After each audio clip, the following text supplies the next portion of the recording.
বিপদ কখন কিভাবে আসবে এটা কেউ বলতে পারে না একমাত্র উপরওয়ালা ছাড়া। ২ দিন ধরে একটু, একটু করে বৃষ্টি হচ্ছে। বৃষ্টি থামার কোনো নাম নাই।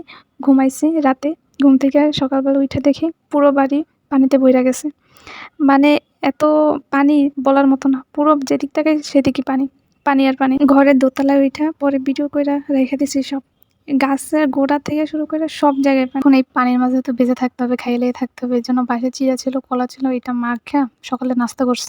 সব দিক পানি উইঠা অবস্থা একাকার। ইভেন বাহিরে যাইয়া যে কিছু আনবো রান্না-বান্নার জন্য থাল বাসন ধোয়া থেকে শুরু করে সব ঘরে বসেই করতে হইছে। কারণ এখন পুকুরের পানি, ডোবার পানি, নদীর পানি সব একাকার হইয়া গেছে। তার জন্য এখন ঘরের সামনে বসে শীতে বইসা রান্না করার জন্য চাউল ধুইতেছি। আমাদেরটাও রান্না করতেছি এবং সাথে আমাদের চাচাতো ভাই, আমার জেঠুরটাও রান্না করতেছি 2 ফ্যামিলিরটা। কারণ তাদের মাটির চুলা, ইভেন আমাদের মাটির চুলাও ছিল। ভাগ্যিস বাসায় গ্যাস ছিল, না হলে কী অবস্থা হইতো, না খাই থাকতে হইতো। মাটির চুলায় পানি উইঠা ভিজে গেছে। এখন ওই চুলায় তো আর আগুনই ধরবে না। মানে মাটির চুলা পুরা পানি উইঠা বইরা গেছে। এইভাবে এত পানি ওঠার কারণে শুধু মানুষদেরই ক্ষতি হইছে এমনটা না। পশু পাখি, হাঁস, মুরগি ছিল তাদের তো মানে আরও খারাপ অবস্থা ছিল। আমরা তো কিছু নিয়া খাইতে পারতাছি আমাদের হাতে, কিন্তু পশু পাখিগুলো কী করবে? তারা তো কোথাও যাইতেও পারতেছে না, খাবারও দিতে পারতেছে না। পানির পরিমাণ বাড়তেই আছে, কমতেছে না।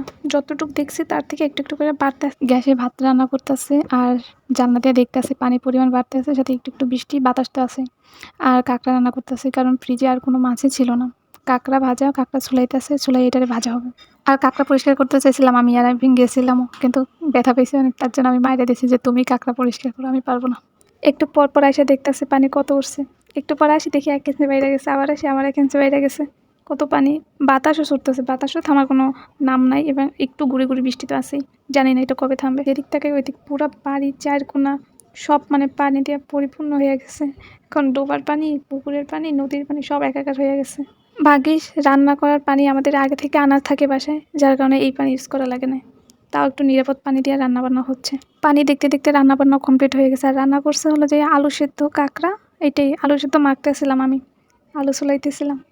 আমি মাখার পর মা আবার ভালো করে মাখছে। আমার মাখা নাকি পছন্দ হয় না এটা। যাই হোক, আলু মাখাটা কিন্তু সেই মজা লাগছে, এক কথায় অসাধারণ। আর এই বৃষ্টিতে আমরা যে আলু সেদ্ধ ভাত খাইতে পারতেছি এটাই অনেক। দেখা গেছে অনেকে তো আলু সেদ্ধ কেন কিছুই না খাই থাকতে হয়েছে, কারণ আমাদের আশেপাশে এলাকাগুলো নদীর পাশে আমাদের বাড়ি, যার কারণে আরও যারা নদীর পাড়ে থাকে তাদের আরও বেশি সমস্যা হয়েছে এই পানির জন্য। তারা তো আশ্রয় কেন্দ্রে আশ্রয় নিছে, কী আনছে না না আনছে এটা আসলে বলতে পারবো না।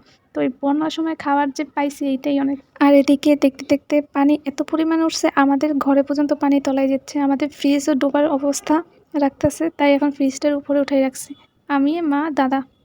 এরকম করে সব জিনিসই উঠাই রাখতে হয়েছে, এবং ড্রেসিং টেবিল থেকে শুরু করে অনেক কিছু উপরে উঠাই রাখছি, কারণ বৃষ্টির পানি এগুলো লাগলে বা পানিতে পড়লে এগুলো নষ্ট হয়ে যাবে। যারা আরও নিচু এলাকায় থাকে তাদের তো অবস্থা আমাদের থেকে আরও অনেক বেশি খারাপ।